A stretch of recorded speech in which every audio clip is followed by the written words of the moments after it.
వంట రాని వాళ్ళు కూడా ఈజీగా చేసుకునే టమాటో రసం చూసేద్దాం.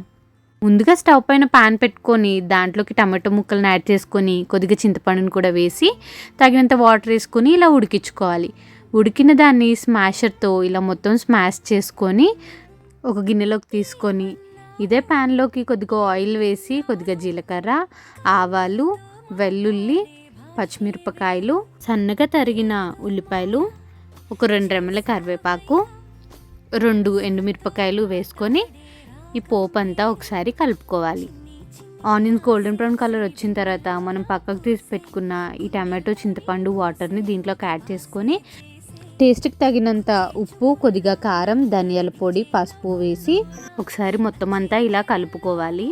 తర్వాత దీంట్లోకి కొద్దిగా కొత్తిమీర, కొద్దిగా కరివేపాకు వేసి ఒక 5 నిమిషాలు మరిగించుకోవాలి. అంతేనండి, ఎంతో సింపుల్ టమాటో రసం రెడీ.